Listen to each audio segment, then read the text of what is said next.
behalf of all of us at the Trinity Forum, welcome to today's online conversation with Ruth Naomi Floyd on music, creativity, and justice.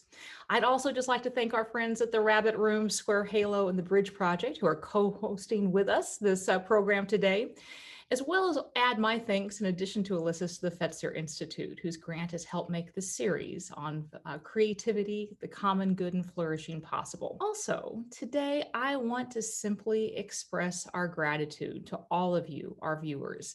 This is the occasion of our 50th online conversation since the pandemic began. And when we first started these, we were really learning as we went. Since then, we've had over 70,000 of you register for one or more of these 50 different online conversations from at least 108 different countries that we know of.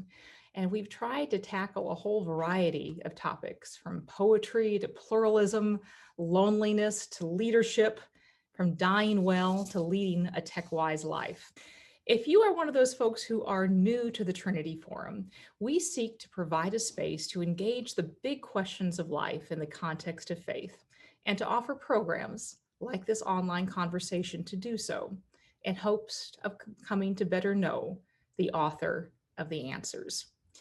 And certainly, one of the big questions of life is how we think about, work within, and live faithfully within a world that was called and created to be good and beautiful, and yet everywhere is marred by ugliness and injustice. So how can we, in our various spheres and stations, help repair, re-envision, and create new places of beauty, justice, and flourishing? It's a big question. And to help us wrestle with it, we are so delighted to welcome our guest today, vocalist and composer Ruth Naomi Floyd, who has dedicated much of her life to creatively and compellingly exploring just those questions through music and the arts. Ruth Naomi Floyd is a vocalist and a composer who has been at the forefront of creating vocal jazz settings that express theology and justice for over 25 years. She has performed and lectured prolifically, taught as a professor or an artist in residence at a number of universities, and been awarded an honorary doctorate from Concordia College for contributions to the arts, justice, and music education. The Frederick Douglass Jazz Works is her latest body of compositions, which is based on the speeches and writings of the great leading orator, abolitionist, writer, publisher, and statesman. And just this past May, she was also awarded a National Endowment for the Arts grant for her new body of work, The Francis Suite. In addition to her artistry and her music, she's also contributed to numerous works, including the books It Was Good, Making Music to the Glory of God, published by Square Halo, and The Problem of Good. Ruth, welcome. It's so great to have you on the online conversation. Hello, Sheree. It's fantastic to be here. Thank you for the kind invitation. Absolutely.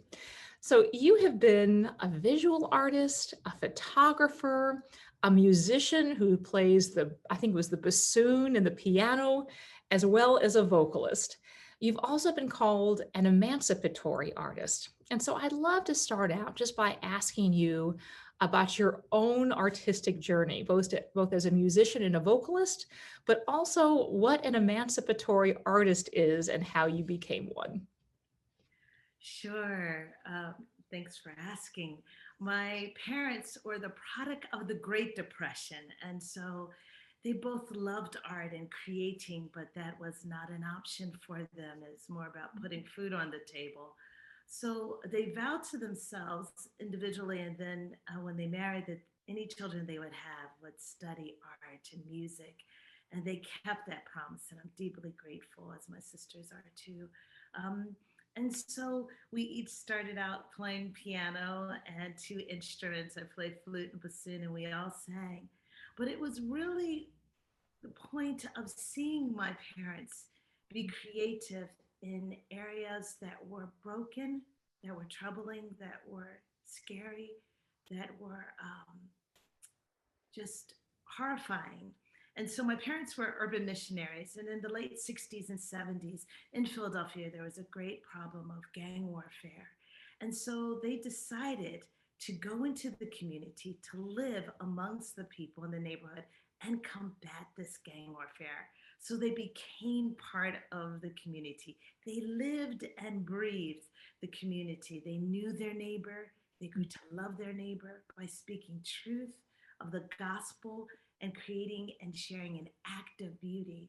My father worked with the youth and helped them understand Imago Dei and that their lives mattered, their neighbors' lives mattered, their enemies' lives, the rival gang members, their lives mattered. And as a little girl, I would wash the blood from the slain gang members with my mother. We would scrub the street. And my mother was a creative extremist, if you will, in giving beauty by washing away the blood of the dead so that their mothers would not have to see the blood of their son spread across the street. So my parents were what Martin Luther King calls creative extremists. And although a violent neighborhood, it remains one of the most beautiful, loving communities I've ever known. So the when a dear friend, Dr. John Nunes, first called me emancipatory artist, I pushed against it. I thought, oh, I'm not really that. But then I took some time to really study the word. And it's one who seeks truth, one who seeks beauty, one who stands up for truth, and one who helps others see beauty, beauty in the midst of suffering, darkness, and despair, beauty in the midst of joy and light and love. You know, the great Toni Morrison told us that the function of freedom is to free someone else. And so, in truth and beauty and freedom, I create. We are all his image bearers. And having been given that same creative capacity to create, I am just grateful to be able to have the chance, the opportunity to create beauty, but particularly beauty out of ashes. Yeah, that's gorgeous. You know, there was another speech that I listened to of yours where you called yourself a chaser of beauty, which I thought was a beautiful phrase. And I've also heard you tell the remarkable story, I think it was of your great great great grandmother, who was known for seeking beauty, even in the midst of great suffering. And it sounds in some ways like you might come by it naturally, but I wonder what you have learned in the process of looking for beauty when everything around you seems ugly or dark, and how you might guide others who yearn to see the beauty around them but don't. Sure. Thanks for mentioning one of my favorite human beings ever, my great grandmother. It was her mother who was made to be a mule as a 6'2" enslaved African in America to intimidate everyone around because of her strength, because of her height. They made her to be a mule, a human mule who pulled the plow. Um, and it was my great grandmother who asked her siblings and who told, and they were the ones that told her that coming from this place of dehumanization, from this place of genocidal hate and evil, um, she searched for beauty, whether a leaf, a pine cone, a flower, a rock. She searched for it. She brought it back into the cabin. And so she also was a creative extremist, finding beauty in the midst of utter despair and evil. But one of the profound gifts of Blackness in America is the long historic dance between utter despair and unspeakable joy. It is found in our culture, in our music, in our art, in our cuisine, in our life. And so the art of seeing demands that we see it with new eyes, with different eyes, with renewed eyes. And so eyes that have the courage to look, eyes that have the courage to see, to even look in the mirror and Lord have mercy, face the reflection that's looking back at you and what that reflection brings. You know, eyes enough and voice enough to ask the questions or to see the questions and to search for the answers.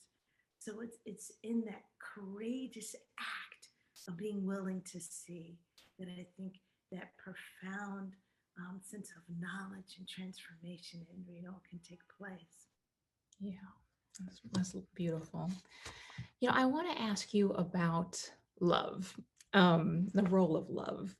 You have described both just now, but also in many other times, the creativity of a suffering people who essentially wove their trauma into something durable, enduring, and beautiful. And it made me think of Martin Luther King Jr.'s statement that love is the strongest, most irresistibly creative power in the world.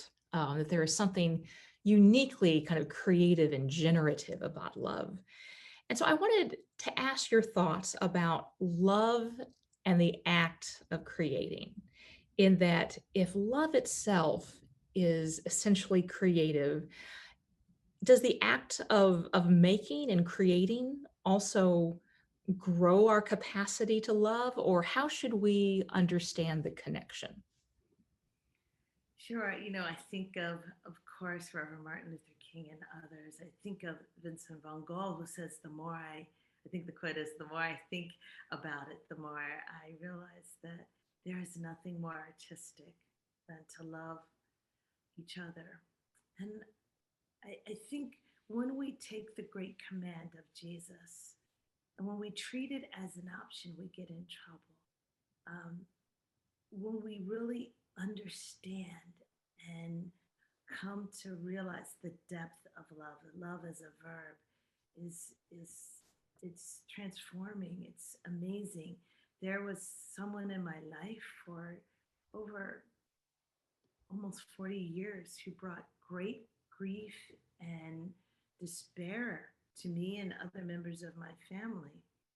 And it wasn't until I stopped seeing that human being as an enemy and seeing it as a human being made in the image of God and struggling and praying and hoping and at times honestly resisting, trying to love her, that it brought about empathy.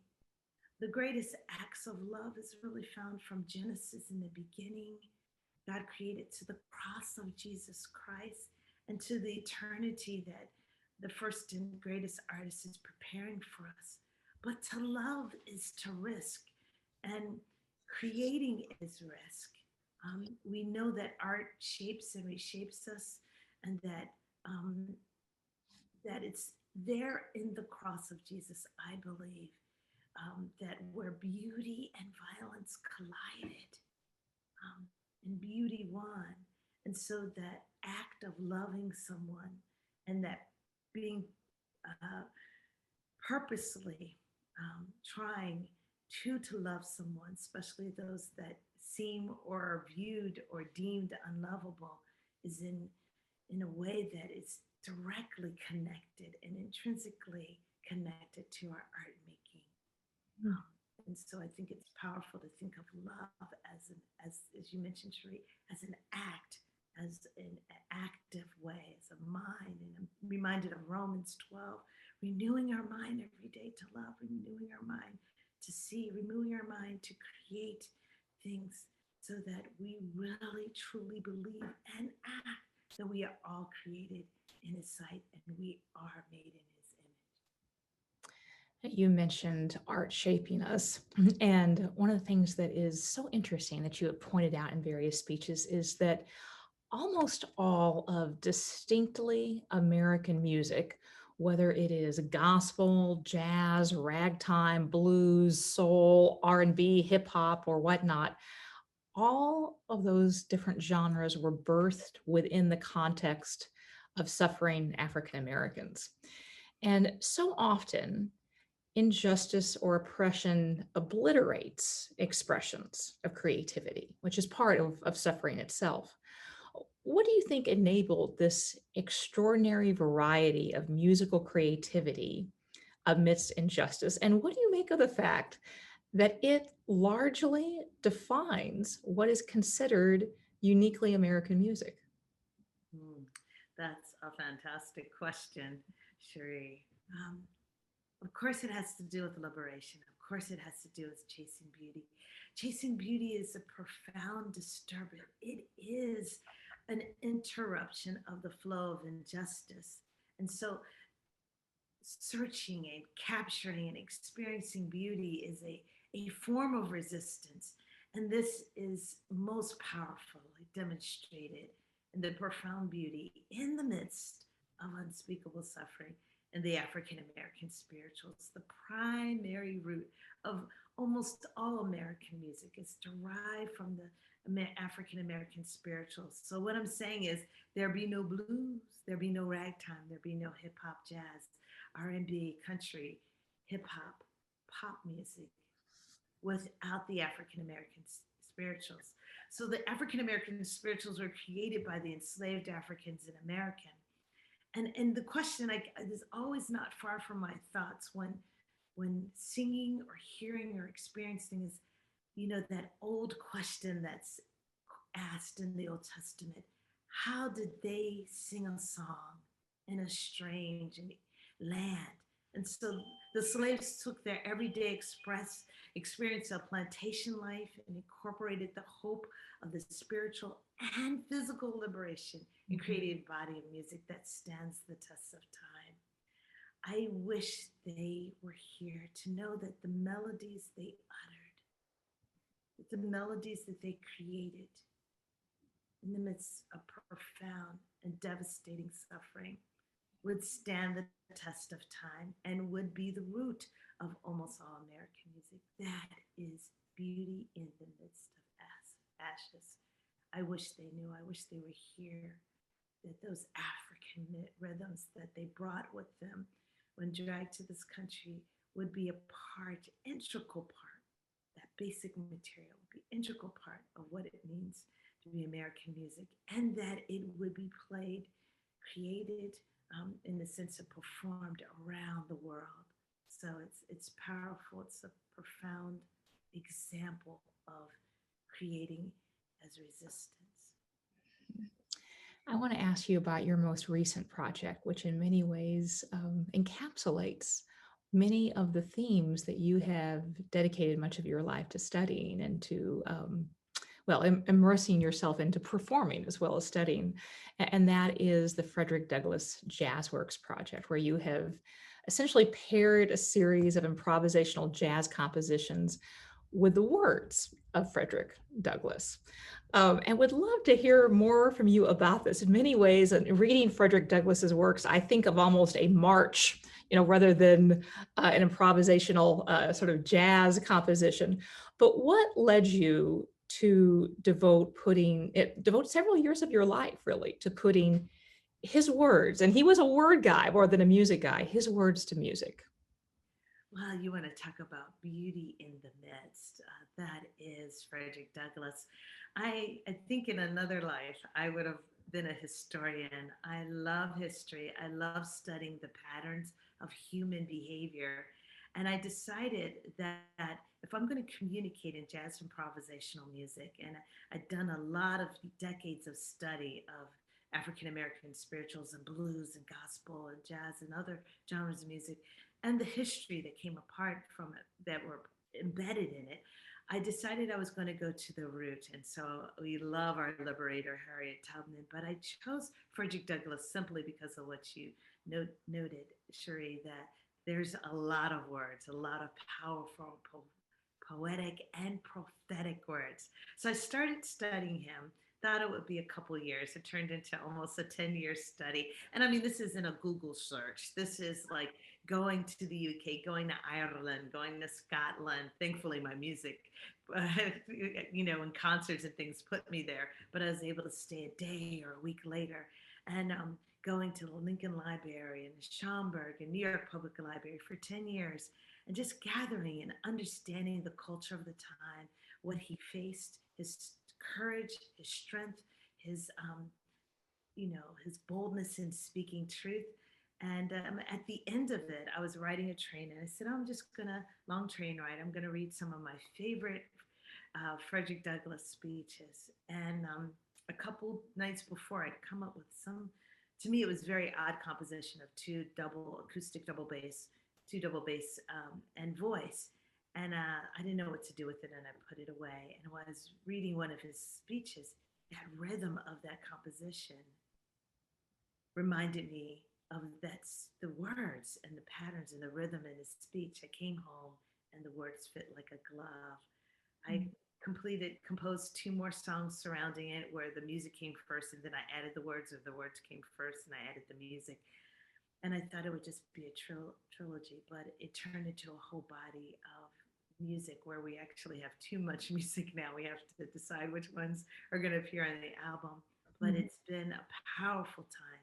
And I think so many times in our culture we examine the fruit, but we have to go all the way down to the root to really understand. And so I'm grateful for that time of study, and really surprised and deeply grateful that the Lord allowed me to use my creativity as a composer, musician, a vocalist, and flautist to create this body of work where every lyric I sing are the words of Frederick Douglass in jazz, improvisational music. That's great. Yeah, you've mentioned before the link between remembrance and hope. So it's not at all surprising to me that you would engage in historical study. And I wanted to ask you about that link, why that is, and that, obviously part of the way that music, keeps remembrance alive is by retaining and recalling our stories, stories of our history. But there are many stories in our history, and not only those of individual persons, but also of peoples too, that can bring shame. Shame, whether one is a victim, a perpetrator, complicit, absent, unaware, whatever it is. And it seems that shame rarely brings hope or healing. So I'd love to hear more from you just about the way that music and creativity make possible not only remembrance, but a form of remembrance that could bring hope and healing. I love that question. Thank you for that question. There's been many writers and poets and artists and musicians attributed to this quote, but I love this quote that music washes away from the soul the dust of everyday life. And so, what is the most important element in music? It's silence. It's that pause. It's in that pause of what has come before and what is coming that we can live. We remember the past, remember the good and the bad, the ugly and the beautiful, but it's in that pause, in that silence, that we can push forward to the future. That famous quote from Hans Christian Andersen that says, where words fail, music speaks. And it's in that active listening, I believe, that music can bring about. So the notes are important, the harmony is important, all the elements of music are important, but it's in that pause. And so it does bring back that remembrance. And to remember is to recall, and it's to honor the lives. An enslaved African said when she saw a member of her tribe coming to the plantation, she said, "Are we yet alive to see each other's face and remember?" And so actively remember is a testament, is an honoring of those that have gone before us, but it also is a way to propel us and force us and drag us and bring us and accompany us and walk alongside of us, to continue to create. So I think the music, but particularly that silence, you think of bebops and all this, convergence of notes upon notes. And then there's that silence that really brings about what was played and what is about to be played. What we call, the already and the not yet. And I think that in that remembrance and in those silent moments, that's where it's powerful. And that's where music has its most powerful way. Also, I'm a jazz musician, so it's also the improvisation of that risk of jumping off a mountain without a parachute, the risk of creating on the spot. And even though you study your theory and you practice and you're prepared, and you know the art of practice and you understand that at that moment you are jumping, you're leaping, you're risking. And in that risk, you fall.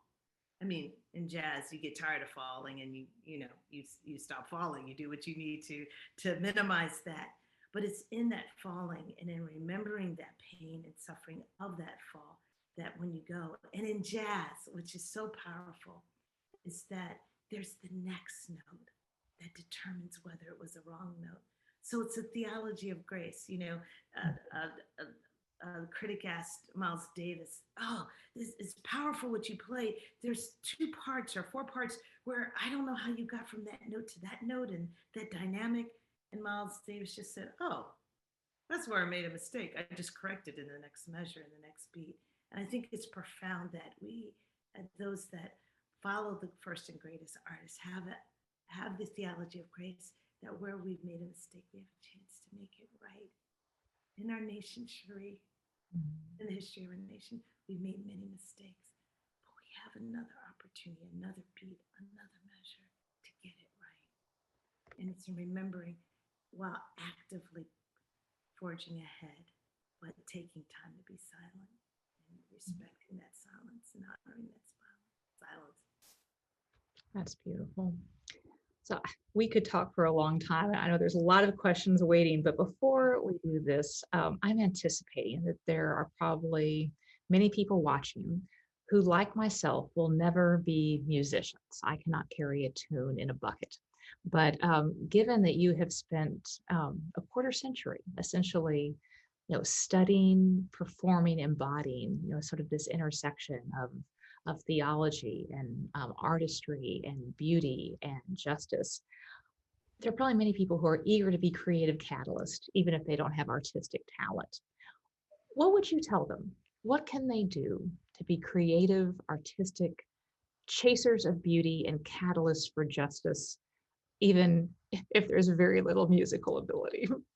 Sure, to see beauty in the ordinary.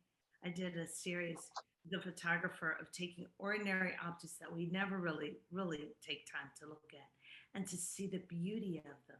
And really, the beauty came when it was a close up of the object or the thing. And so it's powerful taking time to really look, to really see, but in the sense of creativity as a catalyst for justice, to become an ally. If you see injustice, become an ally. For those of us, there's some of us, and hopefully most of us, who are willing to be an artistic accomplice. That's creative. So it's not, I agree with you. It's actually putting that love into action.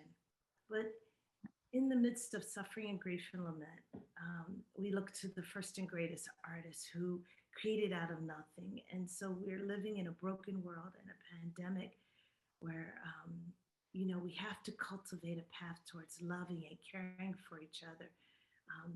As Francis Schaeffer saying, imagining, letting imagination rise above the stars, that realizing that art matters in a broken world, that art matters, that art shapes, that art reshapes us, that art builds, that art rebuilds us, and that, the mystery of creating is infused with the first and greatest artist. And so create and use it as an act of love, but begin by seeing and valuing and supporting those that can carry a tune, for supporting those that are creating, encourage them and be an ally and accomplice. But create. All of us are creatives. We create it in different ways, on different levels and different volumes and different values. But create and bring beauty in the midst of that. That's great. I see we have many questions that have come in already. And if you're joining us for the first time, you can not only ask a question, but you can also like a question. That gives us a better idea of what some of the questions with the most interest are. So to start off, I'm actually going to combine two somewhat similar questions. Eva Napier asks, can you share some of your favorite recent artists who best embody the idea of chasing after beauty? And then relatedly, Fritz Heinzen asks, are there other jazz musicians and composers who have very successfully combined jazz and religious themes that you would recommend to us? Sure, I'll answer the second one first. Of course, there are many. I think of the great Mary Lou Williams. I think, of course, of Duke Ellington and his Sacred Song Suites. Um, there's several that have brought about that that combination of jazz improvisational music and lyrics and music of faith that communicate that faith. For me, I don't see a divide between the sacred and the secular, but my discography has been lyrically committed to justice, to love, and to the gospel of Jesus Christ, and done primarily in jazz improvisational music. So there's many, but those two are two of my heroes. Of course, there's James Weidman, who is a mentor to me, who we heard Walk Together Children in the Stars at the top of the time together. There's the great flautist composer James Newton, who has composed in European classical music and has done a profound body, has a profound body of music that speaks to um, and draws upon the creativity of connecting music with faith. Please check James Weidman and James Newton out, and there's so many, many more. Mhm. For the second question, which I forgot, so can you repeat that? Sorry. Yes, it was quite related. Eva Napier asked, can you share some of your favorite recent artists who are best embody the idea of chasing after beauty? Okay. Wow. Um, there's so many. Wow. Um,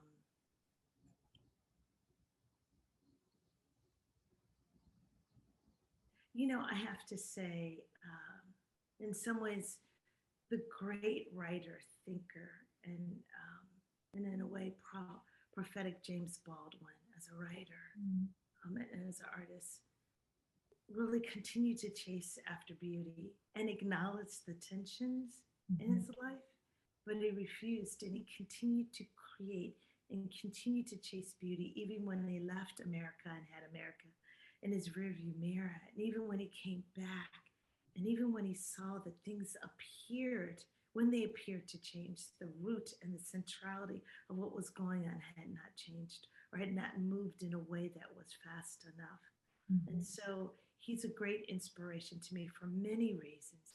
But he continued to reach for creativity and for beauty in the midst of a lot of despair in his life, and in the midst of, attempting suicide, in the midst of depression, in the midst of rage. He continued to seek beauty until his last breath. And even in his last breath, he said, I hope that somewhere in the rubble of my life, there's something you can reach for. There's some beauty there. And that's our hope, isn't it? Our hope is, and the truth lies in the Lord Jesus Christ, where beauty has already won. So a question from Anne Scherer, and Anne asked, how does the embodiment of the arts relate to the physical suffering of both ourselves and those who've gone before us? I think it's the art of lament. We look at all the great works of art, the great bodies of music, and we see that when truth telling about lament, of that total and utter despair against pushing against unspeakable joy, and that dance in between is powerful. Nietzsche says, you know, life would be a mistake without music. I'm paraphrasing. But, you know, and then he also says, Nietzsche says, I cannot believe in a God who doesn't dance. And I'm glad that our God dances, but the same one who became a man of sorrows for us, the same one who sings with us, sings over us with joy. And so that the greatest blues singer never stopped singing, and so that Jesus never stopped singing. So I think it's that combination, that combined, that community, that um, that intrinsic um, waves of together of that lament. We have to tell the truth. We don't give space for lament. We don't provide um, space for it or place for it. And when we get to lament and when we're present in it and when we acknowledge it, when we carry it, it's then that the truth is told. And some of the most powerful bodies of work have come through acknowledging and truth telling through the lens of beauty, but most certainly through the lens of lament. Yeah, that's great. So our next question is from an anonymous attendee, but it's a clarifying question that actually I think you just touched on. And they ask, is it creativity that gets us to justice, or is it specifically beauty? And if the latter, could you please clarify how beauty gets us to justice? We all know what beauty looks like. You never have to say, is that beautiful? And although we live in a world where it's shoved down our throats what beauty is, if indeed we have come to know the most beautiful one, we understand what beauty is because we understand looking at other human beings that we are made in the image of the most beautiful one. So, stereotypes aside, um,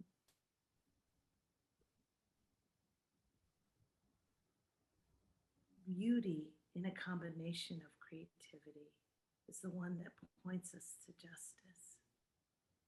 When we say and when we look at someone in the sense of justice, I'm talking about how we treat each other, and we say, that is not good, we are participating in an assault on Imago Dei. And we, more importantly, are saying that God made a mistake and that we know better. And so that we become an art critic to the greatest artists ever known. And so I would say, to be very clear, that it's in creating and in seeing beauty combined, that it's a powerful way. It's a profound way of confronting justice. And all you have to do is look at the gospel of Jesus Christ to see that again and again and again and again. Our next question comes from Jackie Vial. And Jackie, I hope I pronounced your name correctly, but Jackie asked, do you feel like you were destined to create this body of work and art, that it was born in you? Or do you feel that in seeking and chasing beauty is something that you or we have to cultivate and work for this manifestation? I think it's both. You know, I think cooking well is being creative, and it took. I was not a natural cook. I had to work hard at it. I had to learn. I had to listen. I had to look. I saw my great grandmother, my great grandmother, create phenomenal meals, artistic meals, beautiful meals, great tasting meals, with almost nothing. So I think it's both, Jackie. I think it's both. I mean, for me, I've always felt as an artist from what I can first remember. And I think that has a lot to do with my parents, but I also think it has a lot to do with blood running warm in my vein. That God in his sovereignty allowed me to have this beautiful, beautiful legacy that is birthed on this land in ugliness, but only he can transform and take beauty and make beauty out of ashes. And so for me, it's both. And I think for some people it might be one or the other, but I believe it's both. It's in cultivating, but then also there are artists that just have it, that just have known it and have chased after it from the beginning. So they're like, So a question comes from Kevin Young, and Kevin asks, what are practical ways that I, as a white man, can practically make justice a reality for all people, especially Black Americans or people who are still suffering from years of racism in the US? I think to really see them, to really know them, to sit at the feet of the culture and history of the people, particularly I've been talking a lot about the art and creativity of African Americans. So to do that, I think to still also know that you're made in the image of God. So not to feel shame and not to back away from who God made you to be in his likeness. To study and to listen, to listen, and to really study. I had a friend who wanted new drapes in her house. And for 6 months, she could send me swatches. She went to France, to Paris to get the swatches and everything. And it was really important that the drapes reflected her identity, her loves, her passions, her art. And then she came to me and she said, I really need to spend some time learning about the history of African American and what justice looks like for them and what it has and has not been. Send me 6 book titles and I'll order them and I'll read them. And I said, no, use the same 6 months of you research and send me 20 books and I'll pick 6 out. You spend the time seeing and not the cliff notes of studying. So I would say studying and then also listening and then acting. There are acts of justice that you can do as an ally, that you can do as accomplishment, and it all is centered around Imago Dei. I know that seems like the theme of the day, but it really is of treating your brother and sister as you want to be treated, of loving, of realizing, of sacrificing, and of sharing, and of giving back in a way that where you see injustices, it's not just enough to speak the truth about it, but to act towards it. So for me, my years, decades of working in HIV and AIDS, working with trans people, working with the community, trans community, working with the unhoused, working with homeless, working in prisons and helping to bring about reform. So it's one thing, as my father said, I want you're an artist. I want you not only to what you do behind a piano and behind a mic, I want to know what you're doing outside of that. Not that the art can't speak and challenge, but for him, he said, I want you to actively in the community be doing the same thing you're doing behind the microphone. And they showed me. So those are a few things. And to, begin to share with friends and family of the injustice you see, but to listen, to see with new eyes, to respect, to study, to love, and to act in ways that you can repay, in ways that you can fill that gap where justice hasn't filled it. There's small, tiny ways we can do it in a profound way. Mhm. So our next question comes from Tally Valentine. And Tally asked this. She says, I'm reminded of Willie James Jennings talking about, quote, readjusting the sidelines for the future of our church, culture, and nation. And Shelley calling poets the, quote, acknowledged legislators of the world. How do you see artists doing this work of reimagination and legislation? What do artists uniquely possess for seeing anew what is previously unseen? Hmm. I mean, it begins with truth telling, and you can tell the truth in many ways. You can speak, where you whisper truth, maybe shout it. Um, when you're able to be creative extremists, we have a whole history of those that were creative extremists in the public eye in fighting for justice, particularly legislation. So we all know what's going on with the Voting Act. We all know the history of the vote for women, people of color. And so there's ways of being creative extremists. During World War I and World War II, artists were active in, if you will, creating illusions so that the war would be won. And that's powerful. And to speak to power and create ways and think of new ways that we can do that. And, creativity in the sense of action, of being involved. I do believe you have to spend time knowing that you're called to do this because there's been many missteps and many actions that have proven detrimental when a person was trying to help. So I think in some ways you ask the question, am I called to do this? In which ways am I called to do this? And how can I do that? And in Jesus, his life on earth, 33, it's just remarkable about how he was able to do that in silence and confronting and storytelling and speaking and action and community and gathering people together, starting small and doing those kinds of things. I think it's really profound. Frederick Douglass speaks to that. He has a profound quote. He talks about all that's gone on. He says something like, "Slavery has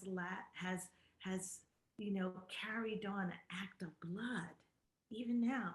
And it's so prophetic because it's 2021 and that's still true, has left a testament of blood. And he lists all these things about the shedding of blood. And then he says, and the church has been silent. Sheree and Tali, the church hasn't been so silent now. But the words that are coming out, are they the truth? Are they reflective of Jesus Christ, who loved the marginalized, who fought for them, who died for them? Are the words that the church, the divided church speaking, does it center on the unadulterated gospel of Jesus Christ in its fullness? So I want to combine two questions that are somewhat related, and we can always break them out. Elizabeth Hamlet asked, what comfort and practical advice can you offer to a religious community that has been afraid of art and creativity? And somewhat similarly, Eva asked, how can we encourage the church to support more and varied creative forms and to better recognize their generative power? Yeah, history tells us that, there was a time when you wanted to experience great art. Where did you go? To the church. That is probably the last place people are looking for when they're looking for great art.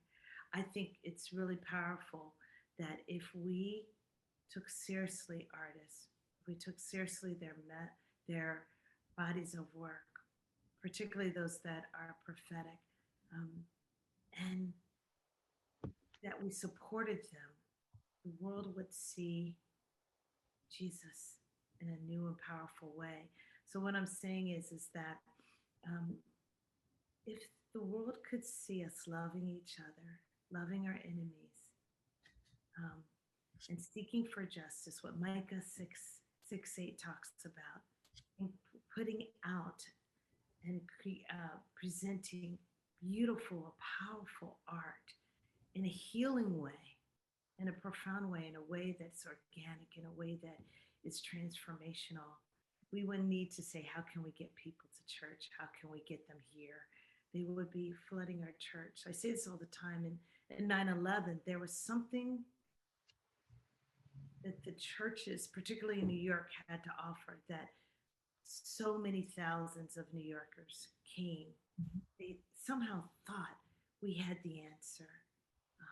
And as you very well know, 2 and 3 services were added.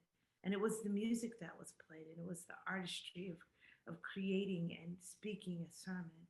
If we would put that first and foremost and really show the world that we believe in the first and greatest artist and we're made in his image and we carry that gift, the world would be transformed. America would be transformed. Our states, our city, our communities would be transformed. And just as those mothers that came to see where their sons were slain, my mother, by putting a bouquet of flowers, that grief was transformed in a small way, but in a powerful way. Mhm.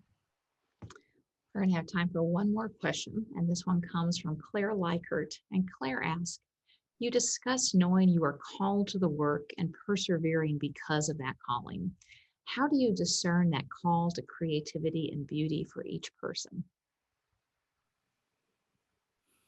I think it goes back to the silence. I think if you sense or you have a desire to know that you want to create in a deeper way, I think it's in that silence. For me, it was a community, much like Marian Anderson. I attended the same church he did, not at the same time, but as a young girl. And as that Christian and church community surrounded her and pushed her and supported her, they did the same to me. So how I knew was An elder in a church came to me and said, Ruth, that's nice you sing a solo every now and then on a celestial choir, but you have a voice that's different. You have a voice that should be heard. You need to walk in that. And so I think it's powerful when a community comes around and does that. But speak to those that love you, that know you, and seek the Lord and ask. You are creative, but if you're longing and wanting and asking the question of, can I be an artist in a way that is lived and breathed daily? Sit in silence, reflection, consult your community, those that you love, and then take the leap and act and create. Ruth would love to have the last word from you.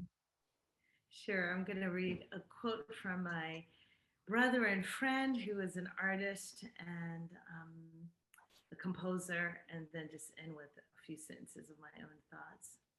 Joshua Stamper states, no one thing we create is the definite statement of our aesthetic vision.